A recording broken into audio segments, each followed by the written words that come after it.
दर्शकवृन्द नमस्कार। युक्रेनमाथि कुनै पनि बेला आक्रमण गर्नका लागि रुसी सैन्य बल तयार रहेको चेतावनी दिँदै आफ्ना नागरिकलाई 48 घण्टाभित्रमा युक्रेन छाड्न अमेरिकाले आग्रह गरेको छ।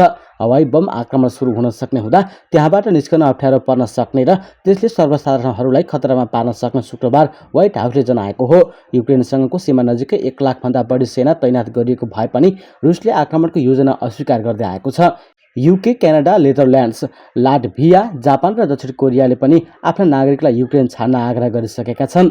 रुसी विदेश मन्त्रालयले पश्चिमा राष्ट्रहरूलाई गलत सूचना फैलाएको आरोप लगाएको छ। अमेरिकी राष्ट्रिय सुरक्षा सल्लाहकार जेक सलेभनले रुसी सेनाहरू अब ठूलो सैन्य कारबाही अघि बढाउन सक्षम रहने स्थितिमा रहेको समेत बताइएको छ। आफ्नो प्रशासनलाई आक्रमणबारे रुसी राष्ट्रपति भ्लादिमिर पुटिनले अन्तिम निर्णय गरे नगरेको जानकारी नरहेको तर क्रेमजिनले सैन्य कारबाहीको औचित्य सिद्ध हुने बहाना खोजिरहेको हुँदा तीव्र हवाई बम आक्रमणबाट थप कारबाही सुरु हुन सक्ने सलेभनले बताएका छन्। यसअघि अमेरिकी विदेश मन्त्री एन्टोनी क्लिङ्कङले पनि युक्रेनमा कुनै पनि आक्रमण जुनसुकै बेला हुन सक्ने बताएका थिए। अस्ट्रिया भ्रमणका क्रममा उनले सीमावर्ती क्षेत्रमा थप सैन्य अधिकारीहरू आएसँगै तनावका बढ्दो सङ्केतहरू छरपष्ट देखिन थालेको बताइएको छ। हामी यस्तो अवधिमा छौँ जहाँ जुनसुकै बेला आक्रमण सुरु हुन सक्छ। त्यो शीतकालीन ओलम्पिकसँगैको समयमा पनि हुन सक्छ, उनले भने। रुसले उत्तर एटलान्टिक सन्धि सङ्गठन नेटोसँग युक्रेन कहिल्यै उक्त सङ्गठनमा सामेल हुन नपाउने विषय सुनिश्चित गर्न माग गरेको छ। तनाव कम गर्नका लागि कूटनीतिक पहल पनि जारी छ। बाइडेनले यदि रुसले हमला गरेमा उद्धारका लागि सेना नपठाउने भन्दै आफ्ना नागरिकलाई फिर्ता आउन भनेको हो। रुसले युक्रेनको दक्षिणी क्राइमिया प्रायद्वीपलाई आफ्नो नियन्त्रणमा लिएको र पूर्वी डोनबास क्षेत्रको रक्ततापूर्ण विद्रोहलाई समर्थन गरेको झन्डै 8 वर्षपछि तनाव पुनः चर्किएको हो। मास्कोले युक्रेन सरकारलाई पूर्वी क्षेत्रमा शान्ति पुनर्स्थापनाका लागि अन्तर्राष्ट्रिय सम्झौताहरू लागू गर्न असफल भएको आरोप लगाएको छ। त्यस क्षेत्रमा हालसम्म कम्तीमा 14,000 मानिसको ज्यान गइसकेको छ र रुस समर्थित विद्रोहीहरूले अधिकांश क्षेत्रहरूमा नियन्त्रण कायम राखेका छन्। युक्रेनमा रुसी आक्रमणको निरन्तरताको चिन्तामाझ गत साता युरोपमा थप सेना पठाउने पेन्टागनले जनाएको थियो। अमेरिकी सैनिकहरूले युक्रेनमा लड्ने छैनन् तर अमेरिकी साझेदारको सुरक्षा गर्न भने काम गर्नेछन्। उक्त अमेरिकी निर्णयलाई रुसले विनाशकारी कदम भनेको छ। विश्वका सबैभन्दा ठूला आणविक हतियार भएका रुस र अमेरिका बीचको शीत युद्धकालदेखि नै द्वन्द्व चलेको छ। युक्रेन कम्युनिस्ट सोभियत सङ्घको महत्त्वपूर्ण हिस्सा रहेको थियो। यो सँगै अमेरिकी सैनिक तथा गुप्तचर सूत्रले युक्रेनमाथि पूर्ण चरणको आक्रमण गर्ने क्रममा रुसी फौज 9वटा रुटबाट युक्रेन प्रवेश गर्न सक्ने बताएको छ। रुसी ट्याङ्कहरू भने 48 घण्टाभित्र युक्रेनको राजधानी किएभ पुग्ने सम्भावना रहेको गुप्तचर सूत्रले अनुमान गरेको हो। रुसले सेनाको 168 वटा बटालियन ट्याक्टिकल समूहमध्ये प्रत्येकमा 8 देखि 900 सेना रहने गरी झन्डै 100 वटा समूहलाई युक्रेन नजिक तैनात गरेको छ। हरेक दिन यस समूहलाई थप प्रभाव गरिनेछ। रुसका राष्ट्रपति भ्लादिमिर पुटिनले स्पेस साज नामक 7 वटा रुसी विशेष अपरेसन इकाइ मध्ये 6 वटाबाट फौज र उपकरणहरू पठाइसकेका छन्। यस्तो प्रत्येक इकाइमा 250 देखि 300 जना सर्वोत्कृष्ट लडाकु रहनेछन्। सबैभन्दा बृहत आक्रमणको क्रममा एकै स्थानमा दुईतिरबाट एकैचोटि आक्रमण सुरु गरिनेछ। यस्तो योजनालाई पिन्चर मुभमेन्ट वा डबल एनभेलप्मेन्ट भनिन्छ। गोप्य सूचनामा उल्लेख गरिए अनुसार रुसी फौजले निप्रो नदीको पूर्वतर्फको अधिकांश भूभागमा कब्जा गर्नेछ। सो क्षेत्रमा युक्रेनको सबैभन्दा रक्षक सैनिक इकाइ लगायतको 50% फौज रहेको छ। रुसी सीमा पार गरेर रुसी ट्याङ्क र स्वचालित इकाइहरू पेल्तोभा र खार्किभतर्फ बढ्नेछन्। नदीतर्फ जाने क्रममा तिनीहरूले यी दुई सहरको फन्को लगाउनेछन्। स्थलसेना दोनबासबाट 3 रेखाबाट अघि बढ्दै क्रिमियाको पूर्व र दक्षिणबाट हुँदै एलोभ सागरको तट पछ्याउँदै अघि बढ्नेछन्।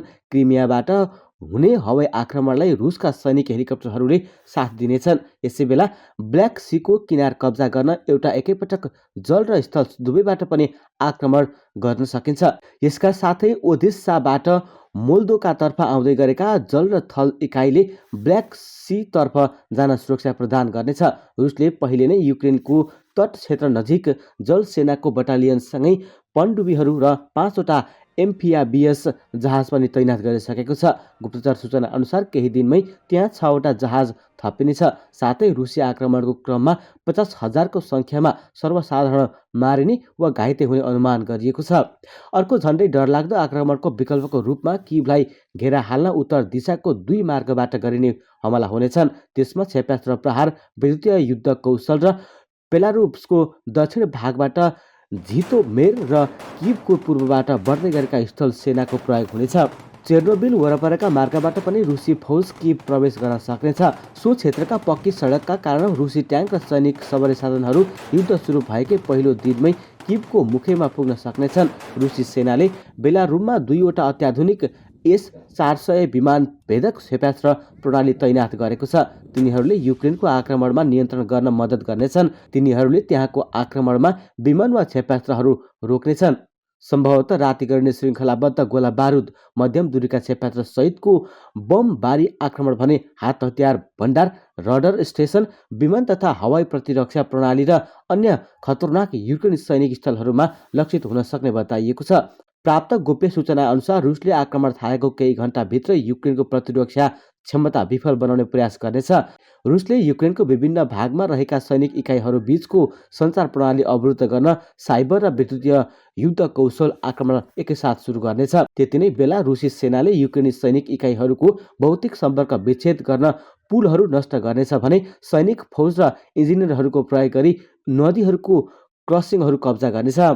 अमेरिकाको विदेश नीति प्रतिष्ठानका रुसी सेना विशेषज्ञ रोब लीका अनुसार रुसका राष्ट्रपति भ्लादिमिर पुटिनले आक्रमण शैली रुसी जनतालाई स्वीकार्य नहुने अपनाउनेछन्। पुटिनले रुसी फौजको आक्रमण सर्वसाधारण र भौतिक पूर्वाधारमा भन्दा युक्रेनको सैनिक क्षेत्रमा केन्द्रित गर्नेछन्।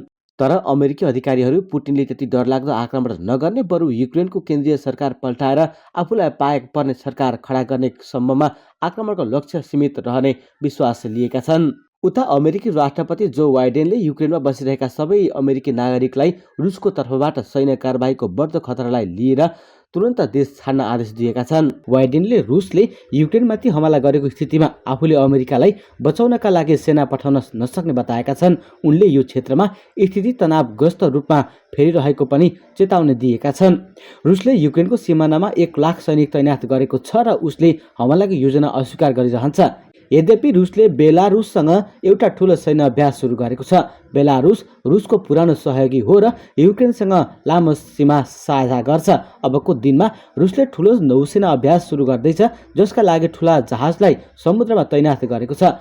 युक्रेनको आरोप अनुसार रुसले युक्रेनका लागि समुद्री बाटो रोकिदिएको छ। स्थितिलाई मध्यनजर गर्दै अमेरिकी विदेश विभागले युक्रेनमा बसिरहेका अमेरिकालाई तुरन्त देश छोड्न आग्रह गरेको छ। एनबिसी न्युजसँग बाइडेनले भने अमेरिकी नागरिकले अब युक्रेन छोड्नुपर्ने बेला आएको छ। संसारका सबैभन्दा ठूलो सेनामा संलग्न सेना आमाने सामान्य हुँदैछन्। यो एक निकै भिन्न स्थिति हो र स्थिति निकै नै छिटो फेरिन सक्छ। युक्रेनमा सेना पठाउने प्रश्नबारे अमेरिकी राष्ट्रपतिले भने त्यहाँ सेना पठाउनुको अर्थ विश्वयुद्धको सुरुवात हो। बिहिबार मात्रै युएस विदेश विभागका एक सल्लाहकारले चेतावनी जारी गर्दै भनेका छन्, यदि रुस युक्रेन विरुद्ध सैन्य कारबाही गर्छ भने अमेरिका आफ्ना नागरिकलाई निकाल्ने स्थितिमा हुने छैन। यस्तै अमेरिकी थिङ्क ट्याङ्कले रुसी सेनाले पूर्ण रूपमा युद्ध सुरु गर्छ भने उसको ट्याङ्क 48 घण्टाभित्रै युक्रेनको राजधानी किभमा प्रवेश हुने चेतावनी जारी गरेको छ। उक्त चेतावनीसँगै अमेरिकी राष्ट्रपति जो बाइडेनले आफ्ना नागरिकलाई तत्काल युक्रेन छाड्न आग्रह गरेका हुन्। युक्रेन तर्फका सीमामा रुसी सैन्य उपस्थिति बढिरहेको भन्दै उनले आफ्ना नागरिकलाई तत्काल छाड्न आग्रह गरेका हुन्। अमेरिकी नागरिकहरूले अब युक्रेन छोड्नुपर्छ, बाइडेनले एनबिसी न्युजसँग भनेका थिए। बाइडेनले यदि रुसले हमला गरेमा युद्धका लागि सेना नपठाइने भन्दै आफ्ना नागरिकलाई सजग गराएको बीबीसीले उल्लेख गरेको छ। उनले अवस्था छिट्टै भयानक हुन सक्ने पनि चेतावनी दिइरहेका छन्। आफूहरूले विश्वकै सबैभन्दा ठूलो मध्येको एक सेनासँग व्यवहार गरिरहेको र यो भयानक हुन सक्ने उनको भनाइ छ। हामी विश्वकै सबैभन्दा ठूलो मध्येको एक सेनासँग व्यवहार गर्दैछौँ। यो एकदमै फरक स्थिति हो र घटनाक्रमहरू छिटो भयानक हुन सक्छन्, उनले लेखेका छन्। उनले अमेरिका र रुसले एक अर्कालाई गोली हान्न सुरु गरे त्यो विश्वयुद्ध हुने चेतावनी दिए। त्यस्तो अवस्थामा नागरिकको उद्धार गर्न नसकिने उनको भनाइ छ। अब अमेरिका र रुसले एक अर्कालाई गोली हान्न सुरु गर्छन्, त्यो विश्वयुद्ध हुन्छ। हामी यसअघि भन्दा धेरै फरक परिवेशमा पुगिसकेका छौँ। अहिले पछिल्लो समय आएको खबर हो। यसैबीच युक्रेनले आफ्ना समुद्री पहुँचमा रुसले अवरोध पुर्याएको आरोप समेत लगाउन थालेको छ। संयुक्त राज्य अमेरिकाले 10 वटा विमान मार्फत 80 टन हतियार युक्रेन पुर्याएको युक्रेनका एक मन्त्रीले दावी गरेका छन्। 10 वटा विमानमा 80 टनभन्दा बढी बारुद सहितका हतियार भित्रिएको युक्रेनका रक्षा मन्त्री ओलेक्सी रेज्निकोभले बुधबार ट्विटरमा उल्लेख गरेका छन्। समग्रमा अमेरिकाले 45 विमान मार्फत हतियार आपूर्ति गर्ने योजना बनाएको युक्रेनी सेनाको आरबीएस युक्रेनले बताएको छ। केही समय यता युक्रेन र रुस बीच तनाव बढिरहेको छ, जसमा अमेरिका र युरोपेली युनियनले युक्रेनी सीमामा रुसले आफ्ना सैनिक तैनात गर्नु दुःखद भएको बताउँदै आएका छन्।